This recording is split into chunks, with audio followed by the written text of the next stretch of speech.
Good evening and welcome to the People's Court tonight. As always, we have you on this particular program. We have a wonderful set of guests here to discuss a subject that is close to your heart. And with that, I declare the People's Court is in session. And as we are on session or in session, depending on where it is that you schooled, what is the conversation tonight?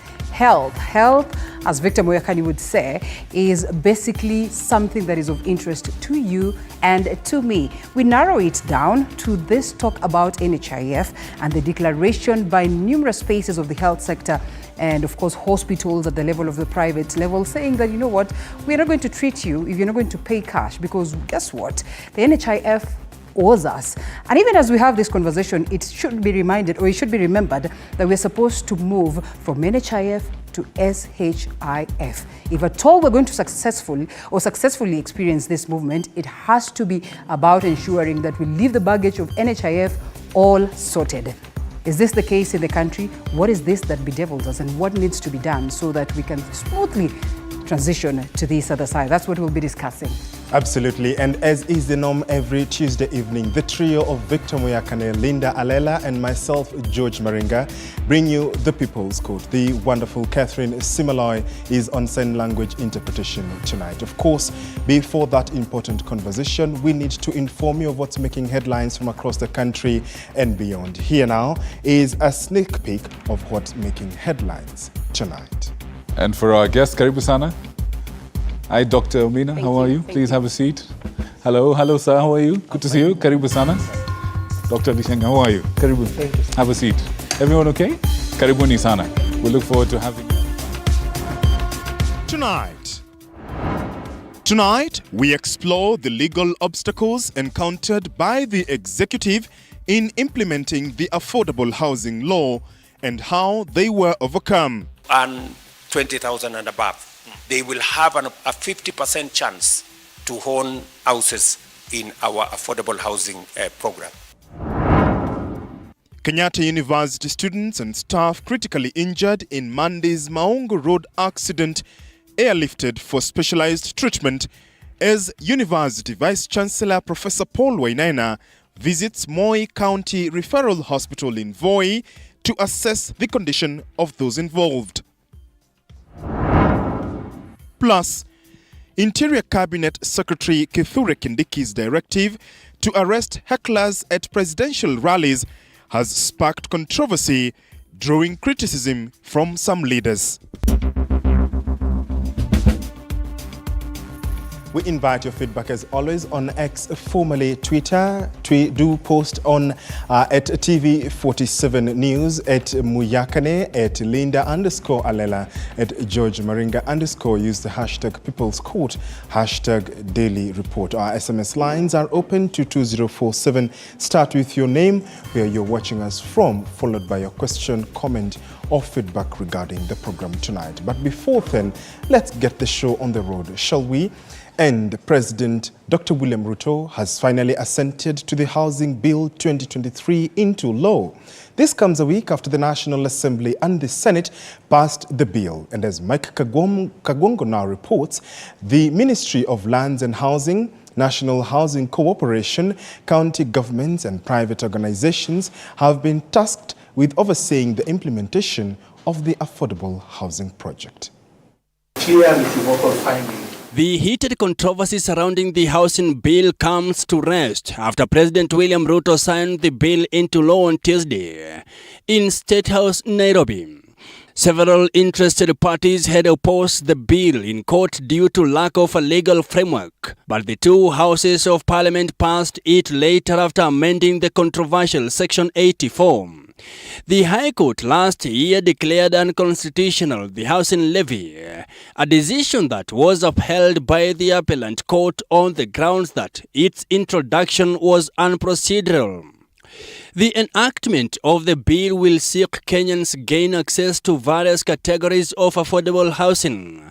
The categories comprise affordable social housing units, targeting person whose monthly income is below 20,000 Kenyan shillings. Affordable housing units targeting persons whose monthly income is between 20,000 Kenyan shillings and 149,000 Kenyan shillings. Affordable middle-class housing units accessible to persons earning over 149,000 Kenyan shillings per month. And rural affordable housing units targeted at Kenyans living in areas not classified as urban areas. That means the people who are who earn 20,000 and above, they will have a 50% chance to own houses in our affordable housing program. According to the bill, priority will be accorded to slum areas to ensure decent housing. The implementation of the project will be overseen by some state agencies, among them the Ministry of Lands and Housing, National Housing Corporation, county governments and private organizations mandated by the Housing Fund Board. The president's seal now means every Kenyan, whether salaried or unsalaried, will contribute 1.5% of their monthly earnings towards the project. The bill was also amended to facilitate Kenyans get only one unit in as much as they reach the criteria as prescribed by the Kenyan government starting at the end of this month. Mike Kagwango, TV47 from State House in Nairobi. Thank you, Mike, for that. The opposition faction, led by Rarieda Member of Parliament, Sinekanso Otiende Amolo, and his Kathiani constituency counterpart Robert Mbui, have slammed President Ruto's move to sign the controversial affordable housing bill into law.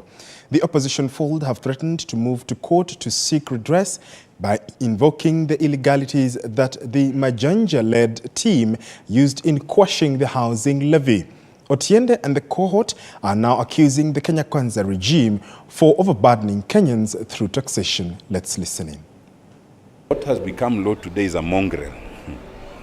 You know, it doesn't matter whether you support it or you don't support it, but it's a mongrel that leaves so many gaps. I have no doubt that it's now headed for two things: the court of public opinion and the courts of law. Those people that will get those houses are the beneficiaries. So how do you take money from everybody only to benefit a few? And one of the cadres that is clearly not going to benefit at all from this housing are those people that cannot even afford to buy the houses. So it's an unfortunate situation. I think it's a wrong thing to have done. I think they should have allowed people to work for their houses and then allow the environment, build a business environment that will enable people to build their own houses. You tax people in such a way that even those that already have mortgages cannot even afford to pay their mortgages. Then you come and tell them you're going to build for them houses. You go and destroy houses. They brought down houses in Mavoko, over 10,000 units, and then you say you're building affordable houses. I think there's some confusion in this regime, and the sooner that 2027 reaches and we get rid of them, the better. 7 students who were involved in a grisly road accident at Maungu along the Mombasa-Nairobi highway have been airlifted to Nairobi for specialized treatment. The Kenyatta University students are among several others who survived the accident that saw 11 students dead. The accident that has caught the attention of the nation has thrown the Kenyatta University fraternity into sorrow and grief with cancellation of classes over the next 3 days. Education CS Ezekiel Machogu has expressed his condolences to the families, saying the Ministry of Education will work to ensure safety of students. The Kenyatta University fraternity has been plunged into a fog of sadness after 11 students died in a grisly road accident at Maungu along Mombasa-Nairobi highway Monday evening. The casualties narrating what transpired. Tulikuwa tunaenda academic trip from Nairobi to Mombasa. Tulikuwa tunaenda kutembelea hospitali fulani na ndo tukapatikana na ajali hapo Maungu, hapo Mombasa road. Yeah. Nilishtukia tu tumegongwa na nyuma na nikajipata niko nje nikibleed kwa uso yake. One of the drivers of the ill-fated bus has laid blame on heavy rains that caused them to collide with an oncoming trailer. Condition ya barabara kukua iko na mitaro ndio imesababisha ile gari sasa ikaanza kugeuka kama inarudi upande wa Nairobi. Otherwise Zilikuwa ni gari mbili, hata hakukuwa na gari ya kuovertake. Zilikuwa ni hiyo trailer na hiyo basi yetu tu zilikuwa zinakutana. The casualties who are airlifted for treatment in Nairobi are said to be in critical condition. In a total of 7 patients, 3 on the first flight and 4 on the second flight. So they have suffered quite severe injuries. The ones we have brought have suffered injuries with the spine, injuries with the pelvis, massive bad fractures, and they have lost quite a lot of blood. Kenyatta University has cancelled all classes for the next 3 days to stand in solidarity with their colleagues during this period of grief and sadness. Tomorrow, all classes have been cancelled to give room for the students to mourn and to console with those who have lost their loved ones. Education CS Ezekiel Mashogu, while condoling with the families, promised to ensure the safety of students during such events. Vera Alberta, 247, Nairobi. Thank you, Vera, for that. Interior Cabinet Secretary Professor Kithure Kindiki has ordered an immediate crackdown to curb road accident, with the Cabinet Secretary for Roads and Transport Kipchumba Murkomen reversing an order to bar NTSA from the roads.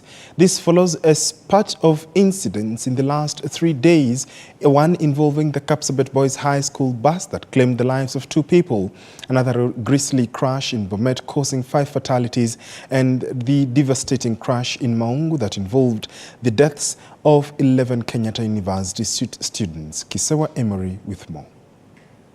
The Cabinet Secretary for Roads, Transport and Public Works, Kipchumba Murkomen, has recommended the return of National Transport Safety Authority officers on the roads, reversing an order by former President Uhuru Kenyatta. In a statement, the CS also ordered the mandatory retesting of all PSV drivers nationwide, as well as drivers getting medical checks.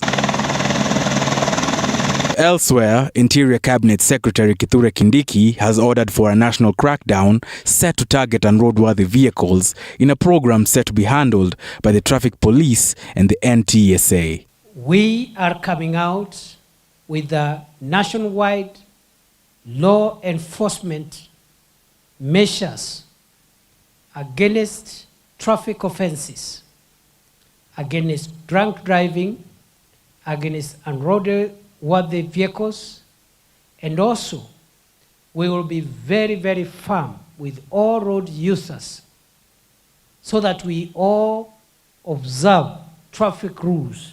CS Kindiki has insisted on officers strictly enforcing the law and taking a leading role in fighting corruption on the roads. Law enforcement officers must strictly enforce the law, and we must also fight corruption on our roads, which is a big contributor to these road traffic accidents. This comes after several accidents occurred across the country over the last 3 days. From the start of the year until February, about 3,090 Kenyans have either died or sustained injuries in road accidents. According to statistics released by the NTSA, 563 of the victims have succumbed, 1,403 have been seriously injured, and 1,124 have been slightly injured.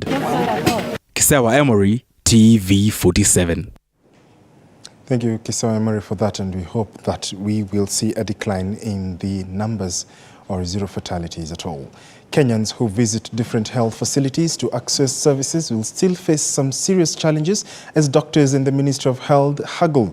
And as Elizabeth Atieno now reports, today's meeting between the Doctors' Union and representatives from the Ministry of Health proved futile as other health unions, including clinicians, nutritionists and public health officers, threatened to join the strike in the next 5 days. Tuesday morning, the Kenya Medical Practitioners, Pharmacists and Dentists Union made their way to the Ministry of Labour for a consultative meeting with representatives from the national government. But a few moments later, they all walked out, expressing their displeasure with who they found at the table. Strike may go as long as the 7 years where government has been on strike. And I'm saying this with a lot of confidence because today we were called for a meeting as ordered by the court at the Ministry of Labour. The government just brought to us the battery of lawyers in the meeting. There was no any representative from government to discuss these issues. Somebody may think we were in court or we were in the advocate ceremony.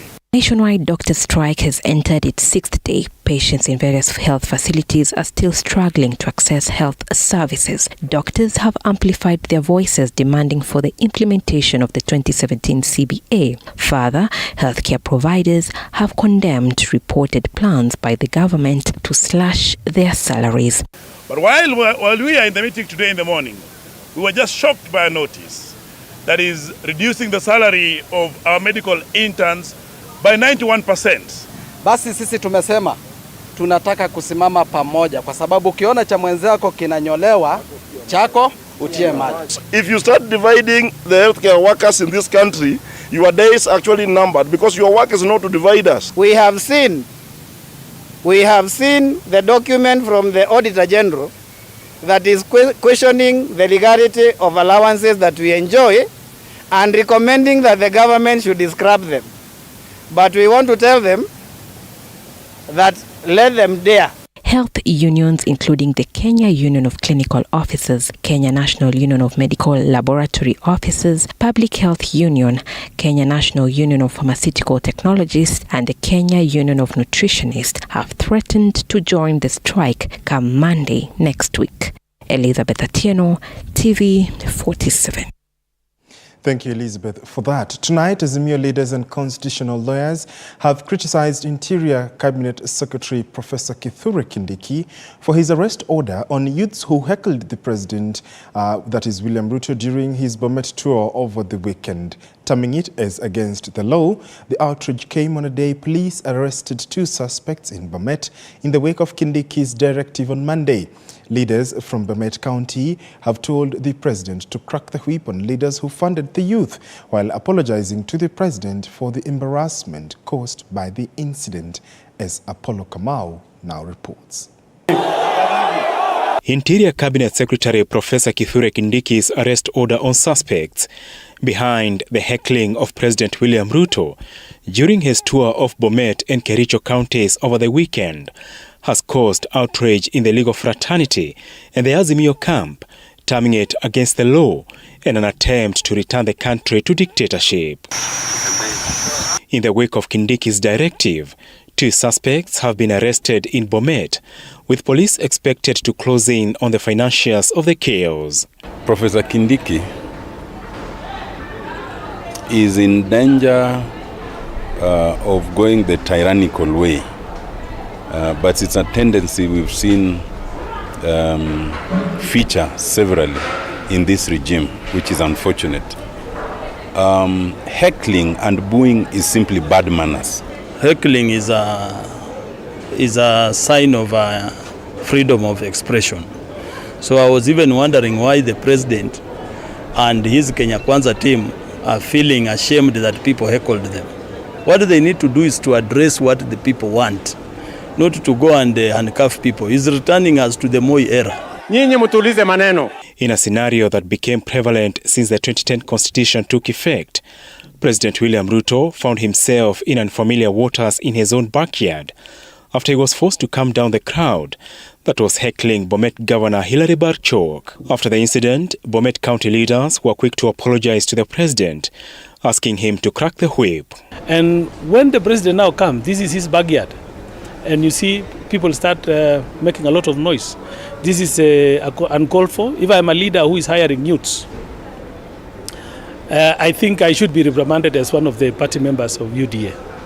And I'm urging the president maybe to crack the whip because this is uncalled for. We want to apologize to the president.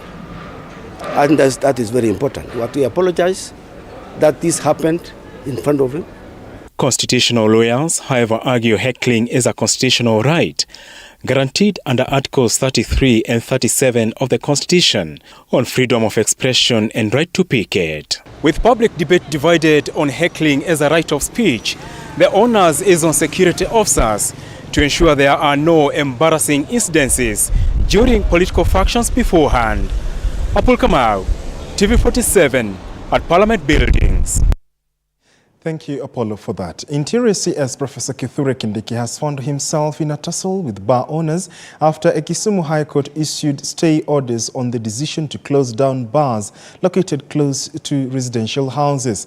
The court, in its ruling, suspended Kindiki's directive pending a hearing to determine the matter at hand. However, the CS still insists the crackdown on illicit liquor must continue.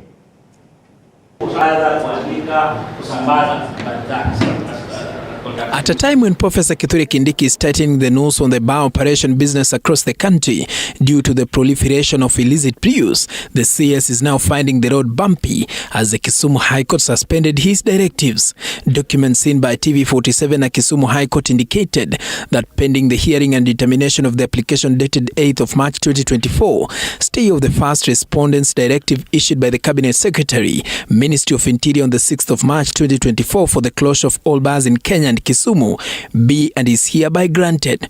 This after Kisumu Bar Owners Association moved to court to challenge CS Kindiki's directive. The Interior CS had ordered the closure of bars that operated near residential areas and schools on March 6th. He further directed that bar owned by civil servants be shut down, stating that the move will remedy the conflict of interest emanating from such situations.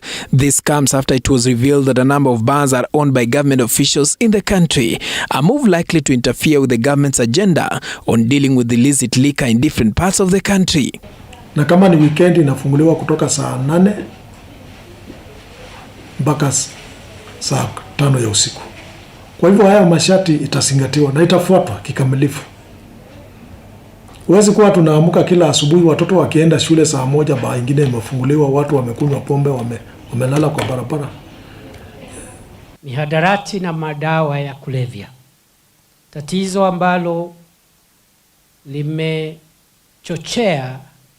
kuangamia kwa kizazi chetu. On Monday, while in Trans Nzoia County, CS Kindiki reiterated that a move to transfer security officers who have overstayed in one station for more than 3 years across the country is still on. The CS pointing out this will re-energize the fight against illicit brews and enhance overall service delivery. Paul Kirobi, TV47.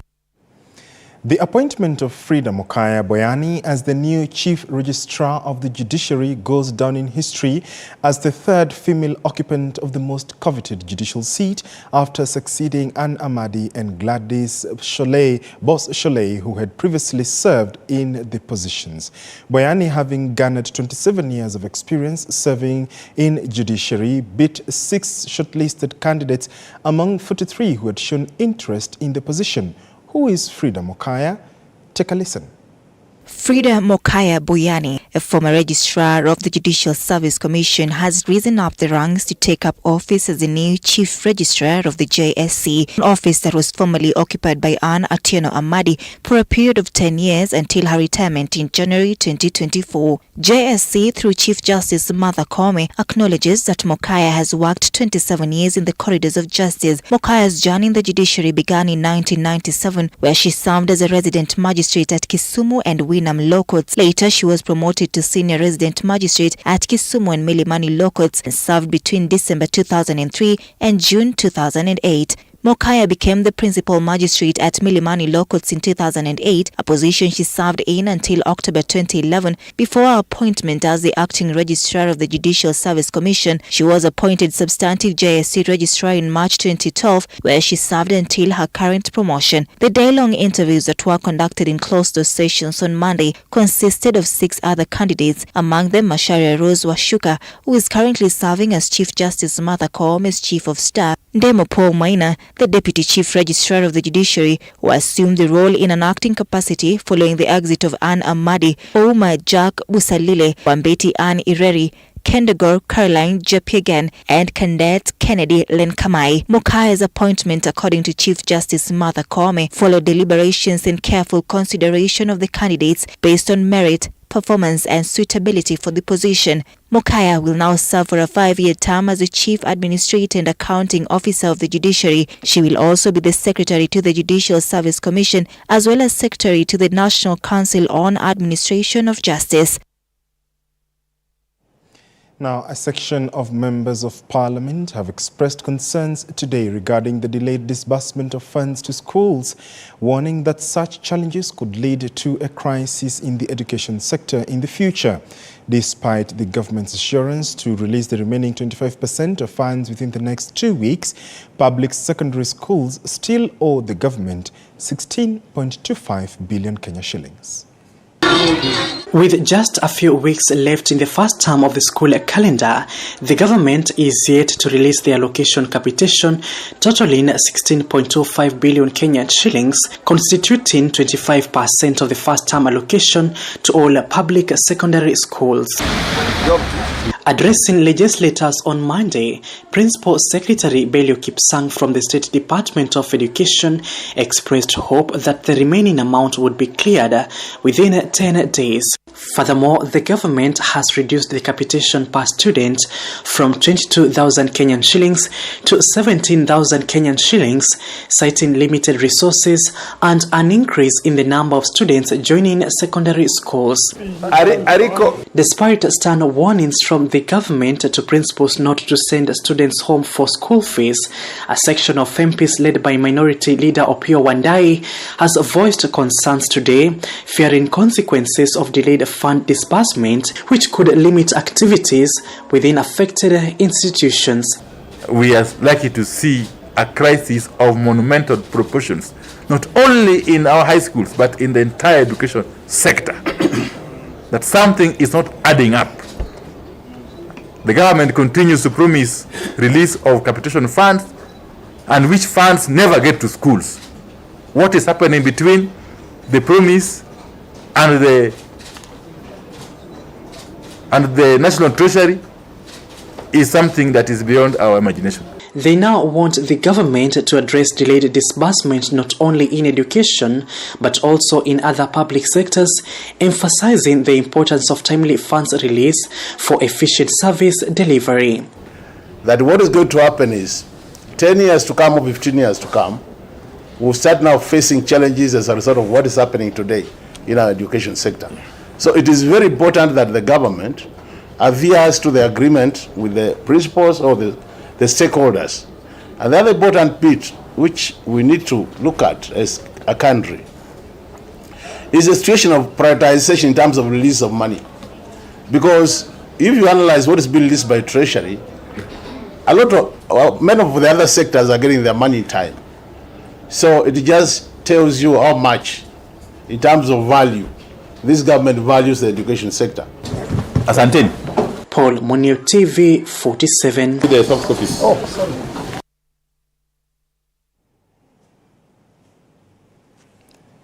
Thank you, Munio, for that. The Equip Africa Institute has signed a memorandum of understanding with the Right Resource Kenya program organization that seeks employment for Kenyans in foreign countries.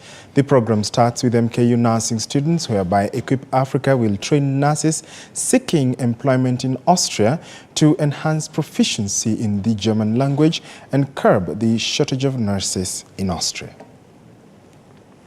Having discussions from last year in the process of having our nurses trained in German language. To give a brief background, Right Resource Kenya Limited has been contracted by MedBest, which is a company in Austria, where they require nurses for work due to the labor shortage. And we have been recruiting registered nurses from Kenya, but one gap that we found is the proficiency in German language. And that's why we approached Equip Africa to be able to build the capacity for the nurses to be eligible to go to Austria and be able to work efficiently. Supporting two parts. The one is the bureaucratic part, where we do the notification, where we assist you with the German language, where I assist you with the red card, and then with the family reunion. Yeah? But the second part, which is as important as the bureaucratic part, is the social and cultural integration part. We as the trainers who have been contracted to do this work, we promise that we are going to give them the best and we are going to give them the results that they require in order to attain the objective of working in Austria. Now, journalist Rita Tinina died of severe pneumonia according to an autopsy exercise conducted by government pathologist Peter Ndegwa together with the family's pathologist Dr. Michaka. Addressing the media from Umash Funeral Home, the family spokesperson Timothy Njaga has confirmed that the family is satisfied with the post-mortem outcome. However, the family has asked for privacy as they carry on with the burial preparations. Rita's body was discovered in her house in Kileleshwa, Nairobi County on Sunday afternoon.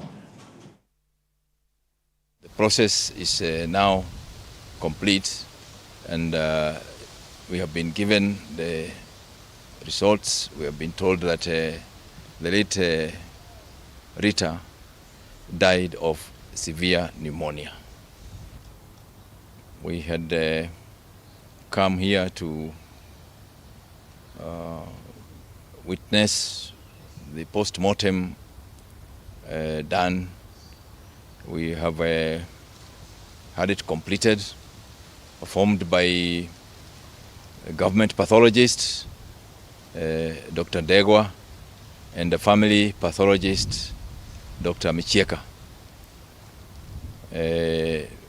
We are satisfied with the results. We are closed that question. Of course, the members of the family right now are distraught, and they are still asking for space. They're still asking for a little bit of privacy, even as we go into the news. We go to it with decorum, with respect, and remembering that there is a family that is there, that has emotions and can get affected by some of the things. Indeed, may Rita's soul rest in peace. The media fraternity continues to mourn the passing of this wonderful legend that has, of course, shaped many of our careers, including myself. That leads us to a short break right here on the Daily Report. When we come back, that important conversation on the face-off NHIF versus private hospitals will be up next, as well as business and sports news. Do stay with us.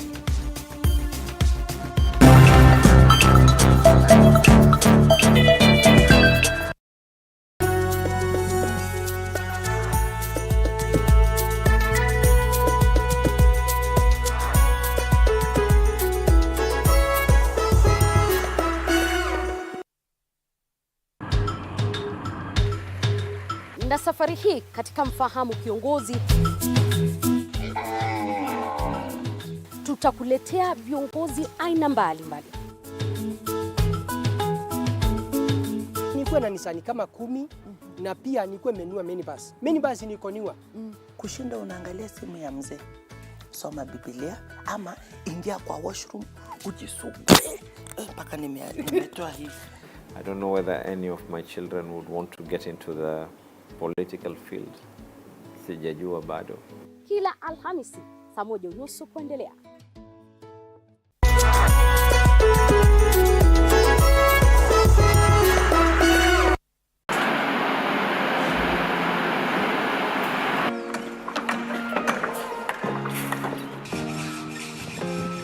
Join us on a journey through the concrete jungles and rising skylines, where every beam, every nail tells a story of progress and vision. In every aspect of life, you have to look at several dynamics. From groundbreaking. Nowadays with the tech, you can check on different websites or you check online and you can see some inspiration.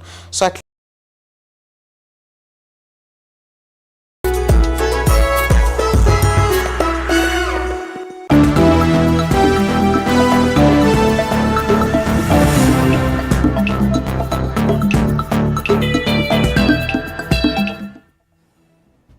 Welcome back. Let's make sense of the sense. Kenya has received 28% of the Continental Green Financing Funds, totaling to about 9.3 trillion shillings, mostly funneled through to agriculture and urban development. This still falls short of the $277 billion committed by the Global North to facilitate climate justice, which, according to the European House, will require Kenya and other African countries to change policies to channel in more private green financing to achieve this. Could this be an attempt by the Global North to back out on the commitments made during the Climate Africa Summit? Our reporter Hibak Said tells us more. Africa only emits 10% of the greenhouse gas emissions globally. Of this, South Africa contributes about 40% and remains to be one of the highest beneficiaries of climate finance, leaving less emitting countries scrambling for scraps. I think we're at about 26% of the green funds that are coming into the country. That means we're very well positioned. I think we're understanding about it. I think we are putting in proper structures and governance around to attract that funding. But I think there's still more that can be done. Kenya secured a healthy chunk of the financing pie, bagging almost a third of the total sum with a whopping $7 billion. $7 billion that still remains questionably disbursed and used. Funding criteria shortfalls aside, African countries have only received about $29 billion of the $277 billion pledged by first world countries in a bid to achieve climate justice to disproportionately affected regions in the global south. And that'll help us reduce our emissions, our CO2 carbon emissions, by approximately 30% by 2030. And of course, then we also have this very ambitious goal to be carbon neutral by 2050. Now, they are adamant that such a huge amount may remain a pipe dream unless African countries aim for private climate financing through public-private partnerships and a push for sustainable infrastructure projects to boost investor confidence. Providing evidence that maybe a risk is not actually real and concrete, but is only a perception, is also a way of decreasing the risk profile.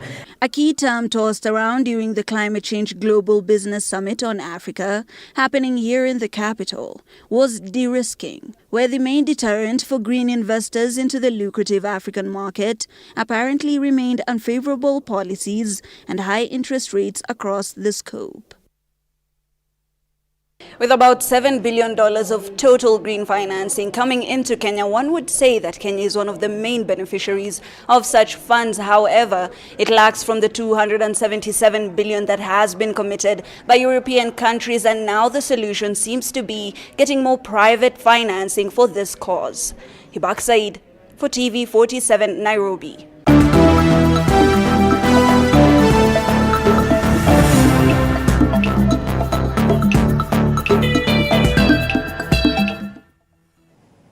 Let's get sporty. Reigning Africa Rally champion Karan Patel is ready for the WRC Safari Rally, which zooms on the 28th to 31st of this month in Nairobi and Nakuru counties. The KCB racing team driver and his navigator Tausif Khan will compete in a Skoda Fabia R5.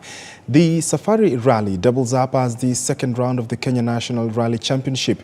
KNRC organizers have confirmed 19 local drivers who will participate in the competition, including Nikhil Sachania of the KCB racing team, veteran Carl Flash Tundo, national champion Jasmeet China, Tinashe Gatimu, Pauline Shegu, Issa Amwari, Hamza Anwar and Akif Virani. The Safari Rally is returning to its traditional Easter weekend for the first time in 27 years, which will be interesting due to the expected rains. KCB has sponsored the event to the tune of 195 million Kenya shillings, in addition to supporting Sachania and Patel.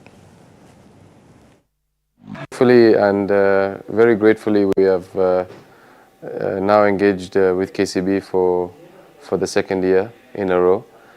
We were the KCB drivers last year in the WRC. We were also the KCB bank drivers for the Africa Rally Championship, which we won last year.